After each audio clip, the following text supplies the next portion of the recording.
మాకేం వివక్ష లేదు. ఆర్థికంగా మేము చాలా బాగానే ఉన్నాము. కాకపోతే కేవలం కొంత ఈ ఏబీవీపీ, ఆర్ఎస్యు మధ్య ఉన్నటువంటి గొడవల వల్లనే నిర్బంధం ఏర్పడి అతను అజ్ఞాతంలోకి వెళ్ళడం జరిగింది. దాదాపు 4 దశాబ్దాలు సార్. ఆయన అంటే ఇంత సుదీర్ఘకాలం లోపల ఉండడం, అంటే ఆయనను మీరు మిస్ కావడం, మిమ్మల్ని ఆయన మిస్ కావడం. ఈ కుటుంబం ఎట్లాంటి ఎమోషనల్ అయినా గానీ, లేకుంటే దర్యాప్తు ఏజెన్సీ నుంచి అయినా గానీ, ఎట్లాంటివి ఎదుర్కోవాల్సొచ్చింది? లేకుంటే మీరెట్లా ఫీల్ అయ్యారు ఆయన లోటును? ఆయన లోటు అనేది మా కుటుంబానికి తీరని లోటు. అంటే అప్పట్లో కాస్త పోలీసు నిర్బంధం అనేది ఉండే గానీ, ఇప్పుడు పోలీసు నిర్బంధం గానీ, పోలీసు వేధింపులు గానీ అటువంటివి ఏం లేవు. ఎప్పుడు కూడా పెద్దగా మమ్మల్ని వేధించింది లేదు పోలీసు. మొదటి నుంచి మీ కుటుంబంలో వామపక్ష వాతావరణం ఎక్కువగా ఉండేదా సార్? లేకుంటే దేవ్‌జీ గారే ఎక్కువ విప్లవ సాహిత్యం చదివి ఆకర్షితులయ్యారా? మా ఇంట్లో అటువంటి వాతావరణం ఏం లేదు. మొట్టమొదటిసారిగా మా అన్నకి రాజకీయాలు పరిచయం ఏర్పడ్డాయి. విప్లవ రాజకీయాలు. ఇప్పుడు ఎలా ఉన్నది సార్? మీ కుటుంబం ఎట్లా ఆయన్ను ఆహ్వానించబోతుంది అంటే? మీ ఫీలింగ్ ఎట్లా ఉంది? ఇప్పుడు ఆయన సరెండర్ అయ్యాడు కదా! సురక్షితంగా బయటకొస్తున్నాడు. అంటే ఇది మాటల్లో వ్యక్తం చేయలేనంత సంతోషభరితమైనటువంటి ఘట్టం అనేది ఈరోజు మేము చూడడం జరిగింది. తనను కలిసిన తర్వాత మేము చెప్పలేని ఆనందానికి, సంతోషానికి గురైనాం. 43 సంవత్సరాల తర్వాత మొదటిసారి ఈరోజు అతనిని చూడడం జరిగింది. సార్ ఆయన ఎలా వచ్చాను సార్? ఆయన ఎలా మిమ్మల్ని రిసీవ్ చేసుకున్నారు? చాలా బాగా రిసీవ్ చేసుకున్నాడు. చాలాసేపు మాట్లాడుకున్నాము. చాలా చాలా హ్యాపీగా ఫీల్ అయినాం. చిన్నప్పటి మీ ఏమైనా గుర్తున్నాయా సార్? మీ సోదరుల మధ్య బ్రదర్‌హుడ్ కలిసి తిరిగినవి, లేకుంటే స్కూల్‌కి వెళ్ళినప్పటివో, లేకుంటే అట్లా సరదాగా ఉండేటివి ఏమైనా? సరదాగా ఉండేటి పెద్దగా ఏం లేవు కానీ కొంత అన్నయ్య అని అంటే తనలా కొద్దిగా భయభక్తులతో ఉన్నటువంటి గౌరవప్రదమైనటువంటి కలయికని. ఓకే. చిన్నప్పటి నుంచి కొంచెం బాధ్యతాయుతంగా ఉన్నాడు. చాలా బాధ్యతాయుతంగా. నేను కూడా అన్నయ్య అంటే కొద్దిగా భయంతో ఉండేవాడిని. సార్ ఇప్పుడు ఆయన సరెండర్ టైంలో చెప్పినట్టుగా ఆయన రాజకీయాలను కొనసాగిస్తా అని చెప్పాడు కదా సార్.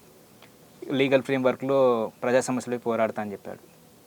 సో ఆయనను మీరు ఆ నిర్ణయానికి మీరు మద్దతు ఇస్తారా? లేదంటే అంటే నా ఉద్దేశం ఏంటంటే ఆయన పోరాటాలు 40 ఏళ్ళుగా మీరు అడవిలో అన్ని ఫేస్ చేశారు.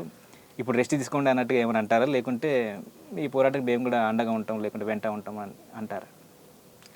ఆ ప్రశ్నకు నా సమాధానం ఏంటంటే తను ప్రశాంత జీవితం మాతో గడపాలని మా కోరిక. ఓకే. సో 4 దశాబ్దాలు సుదీర్ఘంగా మా నుంచి దూరం అయ్యారు కాబట్టి మాకు కూడా కొంత టైం ఇవ్వండి అంటారు. ఈ మధ్యకాలంలో ఈ 2-3 నెలల నుంచి వెళ్ళి సరెండర్లు స్టార్ట్ అయ్యాయి. మల్లోజుల వేణుగోపాల్ నుంచి వెళ్ళిన కానీ రూపేష్ వీళ్ళందరూ సరెండర్ అవుతూ వచ్చారు కదా. మీరు ఎప్పటి నుంచి వెళ్ళి ఎక్స్పెక్ట్ చేస్తూ ఉంటారు? అంటే ఇప్పుడు రావచ్చు అని. అయితే మేమైతే ఎక్స్పెక్ట్ చేయలేము. కాకపోతే ఈ రాక అనేది మాకు మాత్రం చాలా సంతోషాన్ని కలిగించింది. సో ఎవ్రీ మినిట్ ఏదో ఒక ఘటన, ఏదో ఒక న్యూస్ మనం వినాల్సిన పరిస్థితి కదా సార్. అంటే కొన్ని నెలల నుంచి వెళ్ళి ఎక్కడ ఏం వార్త వచ్చినా కానీ ఎట్లాంటి బ్యాడ్ న్యూస్ వినాల్సి వస్తుందో అనే భయం, ఆందోళన, మానసిక సంఘర్షణ అవి ఉంటాయి కదా సార్. అంటే ఎప్పుడు ఎక్కడ ఎన్కౌంటర్ జరిగినా అని కూడా చాలా భయాందోళనకు గురయ్యేది మేము, మా కుటుంబం కానీ. ఈ కగార్ స్టార్ట్ అయినప్పటి నుంచి మాత్రం మేము చాలా చాలా ఆందోళనకరంగా ఉండే. కాకపోతే ఈ పరిణామం తను బయటకు రావడం అనేది చాలా హ్యాపీగా ఫీల్ అవుతున్నాం. తను ఈ నిర్ణయం తీసుకోవడాన్ని మాత్రం మా కుటుంబం అయితే స్వాగతిస్తున్నాం. అంటే మా అమ్మ నాన్న ఉంటే ఈరోజు చాలా సంతోషపడేది. ఎందుకనంటే ఇంట్లో పెద్ద ఆయన చదువుల్లో చురుకుగా ఉంటుండే, చాలా సిన్సియర్గా తన గురించి మాట్లాడితే వినేవాళ్ళు. అంటే మీ కొడుకు ఒక మంచి స్థాయిలో ఉంటాడు, మంచిగా చదువుకుంటాడు, క్రమశిక్షణగా ఉంటాడు అని వీళ్ళ గురువులు కూడా మాట్లాడేవాళ్ళు. మంచి పెద్ద ఆఫీసర్ అవుతాడని చెప్పేవాళ్ళు. ఆ సంతోషం అనేది మా అమ్మ నాన్న బాగా హ్యాపీగా ఫీల్ అయ్యేవాళ్ళు. కాకపోతే ఎప్పుడైనా వస్తాడు అనే కోరిక చాలా ఉండే. కాకపోతే వాళ్ళు ఈరోజు లేనందుకు బాధాకరంగాని, ఉంటే మాత్రం చాలా సంతోషించారు. అజ్ఞాతంకి వెళ్ళేటప్పుడు బహుశా మీకు ఇంకా పెళ్లి కాలేవచ్చు. సుమా తిప్పిరి గారు ఇంకా చూసి ఉండరు వాళ్ళ పెద్దనాన్న. నాకు అప్పుడు పెళ్లి కాలేదు. నాది 14 ఇయర్స్, తనకు 19 ఇయర్స్ అంతే. కాకపోతే ఆ బాండింగ్ అనేది అట్లాగే ఉన్నాడు. కమిట్మెంట్ అనేది ఇప్పటి వరకు కూడా అతను ఫారెస్ట్లో అడుగు పెట్టిండనంటే మళ్ళీ జనజీవనంలోకి వచ్చే వరకు కూడా మాకు ఎటువంటి సంబంధం కానీ మాతో ఎప్పుడు కూడా కాంటాక్ట్ కాలేదు. మధ్యలో ఎప్పుడు అంటే అమ్మ నాన్న చనిపోయినప్పుడు కూడా రాలేదు. ఇప్పుడు కూడా మా మమ్మల్ని కలవలేదు. ఓకే.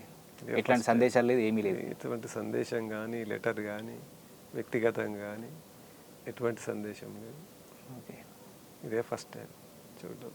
సో దేవ్జీ గారు ఒకరే ఉన్నారా, లేకుంటే అజ్ఞాతంలో కానీ సహచరి ఎవరైనా ఉన్నారా? అజ్ఞాతంలో వివాహం అయిందని తెలుసు. కాకపోతే ఆమె కూడా కరోనా టైంలో అమరురాలైంది. సుమతిప్పిరి గారు అంటే దేవ్జీ లొంగుబాటు కోసం చాలా ఆతృతగా ఎదురు చూసినట్టున్నారు. మల్లోజుల వేణుగోపాల్తో కూడా మాట్లాడినట్టు ఆయన ఓ ఇంటర్వ్యూలో చెప్పాడు. సో ఆమె చాలా ఆసక్తిగా ఆతృతగా ఎదురు చూస్తున్నది. అంటే నేరుగా ఇదివరకు పెద్దనాన్న చూడకపోయినప్పటికీ చూడాలి అనే తాపత్రయం ఎక్కువ ఉన్నది కదా సార్. అంటే మీ ఇంట్లో రోజు లేదా నిత్యం అప్పుడప్పుడైనా కానీ దేవ్జీ గురించి జరుగుతూ ఉంటుంది, సంభాషణ జరుగుతూ ఉంటుంది. ఎక్కువ ఆసక్తిగా మా సుమ మాట్లాడేది. పెద్దనాన్న ఎట్లా ఉంటాడు, ఎందుకు పోయిండు, వస్తే బాగుంటుంది, ఎప్పుడన్నా కలిసినావా, మరి కలవచ్చు కదా అనే దేవ్జీ గారి గురించి ఎప్పుడు మాట్లాడుతుంటాం. తన గొప్పగా చదివేవాడు, ఉంటే బాగుంటుండే, లేకపోతే ఒక మంచి ఆఫీసర్ అవుతుండే, నువ్వు కూడా అట్లా చదువుకోవాలి సుమా అని నేను మాట్లాడేది. ఆమె కూడా రెగ్యులర్గా మాట్లాడుకుంటుంటుంది. ఆ సందర్భంలో తన గురించి తన యొక్క ఊహలు కానీ అలా లెటర్ల ద్వారా వ్యక్తం చేయడం జరిగింది. వస్తే బాగుంటుంది. ఆ లెటర్లు అనేటివి చాలా వైరల్గా మారి అతని దగ్గరకు దాకా కూడా చేరినాయి. ఓకే. సరెండర్ అయిన వాళ్ళని కూడా ఆమె కాంటాక్ట్ అయింది. అతను సరెండర్ అవుతే బాగుంటుంది అని చెప్పేసి ఆమె లెటర్ల ద్వారా వ్యక్తం చేసింది. ఈ సందేశాన్ని అన్న వెళ్తే మా పెద్దనాన్న వస్తాడేమో, రావాలి అని చెప్పేసి తన లెటర్ల ద్వారా మీడియా ద్వారా పంపడం జరిగింది. తను కూడా చూసిండు.